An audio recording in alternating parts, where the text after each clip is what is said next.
आखाती देशांच्या युद्धाचा फटका राज्यातील सर्वसामान्य नागरिकांना बसत असल्याचं गेल्या काही दिवसांपासून पाहायला मिळत आहे। याचा परिणाम आता एलपीजी गॅसवर देखील होतोय। एलपीजी गॅस नाशिक शहरात वाहनांसाठी मोठ्या प्रमाणात वापरला जातो, मात्र या गॅसचा देखील तुटवडा भासत असल्यामुळे गॅस वितरक कंपन्यांकडून मनमानी पद्धतीने दरवाढ करण्यात येत असल्याचा आरोप रिक्षा चालकांनी केला।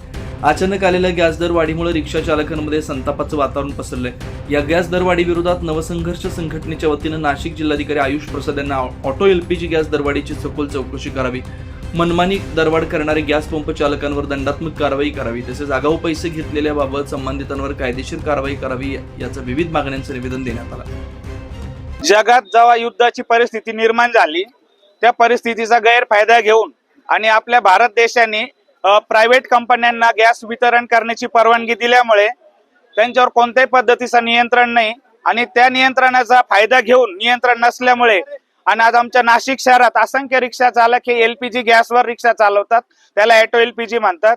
तर ज्या भारत सरकारच्या अखत्यारीत असलेल्या कंपन्या जसं Indian oil, HP petrol pump, Bharat petrol pump यांच्या गॅस पंपावर साधारण 58 रुपये ते 67 रुपये हा गॅसचा दर आहे, परंतु गो गॅस आणि ज्या खासगी गॅस कंपन्या यांनी डायरेक्ट त्याचा दर 80 रुपये, 90 रुपये आणि काल तर डायरेक्ट 100 रुपये दराने विक्री केली। ऑलरेडी त्यांच्याकडे जो स्टॉक त्यांच्या पंपावर उपलब्ध होता, अर्धा तासापूर्वी काही लोकांना 85 रुपयांनी गॅस टाकलं आणि बाकी रांगेत असलेल्या लोकांना 100 रुपयांनी घ्यायचं तर घ्या, नाही तर निघून जा, अशा मनमानी पद्धतीने त्यांना दमबाजी करून हाकलून देण्यात आलं।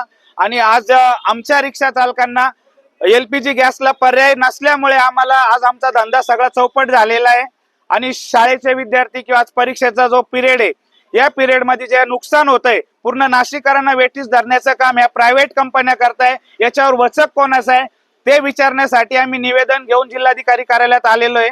फक्त आमची एवढीच मागणी आहे, पेट्रोलियम मंत्रालयाने दर निश्चिती करण्यासाठी जी काही गाईडलाईन बनवलेली असेल किंवा इथं पुरवठा अधिकारी जे कोणी असतील त्यांना त्याच्याबद्दल माहिती दिली, एक अचानक दरवाढ कशी झालेली त्याची चौकशी सर्व सार्वजनिक करावी व आमच्या रिक्षा चालकांना न्याय द्यावा आणि नाशिक शहरातील असंख्य प्रवासी जे रिक्षात प्रवास करतात त्यांना न्याय द्यावा। अशीच जर परिस्थिती राहिली तर आमच्या रिक्षा चालकांना नाहक प्रवासी वाहतुकीचे दर हे वाढवावे लागतील आणि त्याचा भुर्दंड हा सर्वसामान्य जनतेवर पडेल। याची कलेक्टर साहेबांनी आणि जे पुरवठा अधिकारी त्यांनी आणि पेट्रोलियम मंत्रालयाने तात्काळ दखल घ्यावी, हीच आमची नवसंघर्ष संघटनेकडून तसेच नाशिक शहरातील असंख्य रिक्षा चालकांकडून मागणी असणार आहे। पुढची भूमिका पुढच्या 2-4 दिवसात याच्यावर निर्णय जर लागला नाही तर आम्ही रास्ता रोको आंदोलन करून सगळीकडून येणारी वाहतूक ठप्प करू, हाच आम्ही चक्का जाम आंदोलनाचा इशारा देतो।